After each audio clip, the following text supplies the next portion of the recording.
is that suicide is real. In the military community, we lose people, 22 veterans a day to suicide.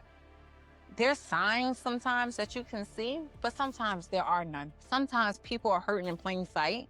So I challenge everyone, be kind to everyone. And I'm not sitting here talking about let's kumbaya, y'all, like just hug everybody. No, I mean like genuinely just be a good person to everyone around you. Just be a good person. Like it's not difficult. Don't make that part hard. That's the easiest thing that you can do is be a good person. And what does that mean? It means you can just give somebody a compliment. Give people in your family or your friends hugs. To ask someone how they're doing. Ask them, do they would like to talk? Sometimes people just need someone to listen to. You don't have to talk. You don't have to be the person trying to tell people what to do. That's not your job. But especially if it's someone close to you, these tools that I'm telling you right now, this is to help someone that is directly close to you. Sometimes they don't want you to judge them. Make yourself a judgment-free zone. You know, they already struggling and they need to get it out. And if they, can't get to their therapist, just let them vent it out and don't judge them.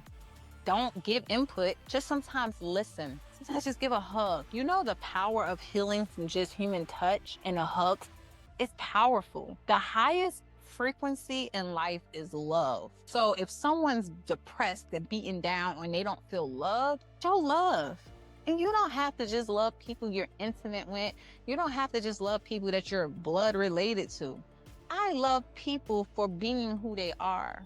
I love people for just showing up for themselves. I love people for being courageous and saying, I'm gonna give it another day. Because the strongest people to me are those people that have overcome battles that nobody knows about. The strongest people to me are those people that they have persevered and fought the good old fight that nobody knew they were fighting. Those people are strong. So that's you. I want you to hug yourself. I want you to give yourself a pat on the back and say, I love me. I love me. Because your body and your mind, everything needs to hear that. Because give yourself grace. It doesn't mean the storm isn't storming.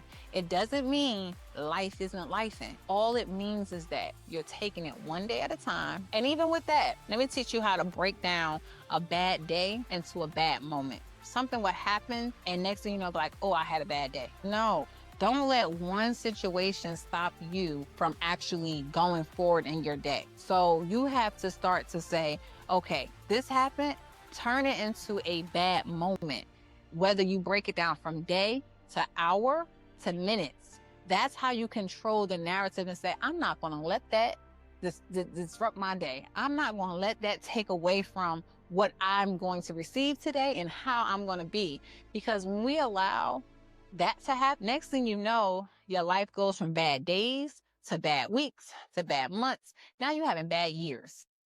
That's just too much. And it will be on a repeat cycle that you don't even realize. You have been living in this depressive state for years and you don't even know how to come out of it because it has now recognized as your norm.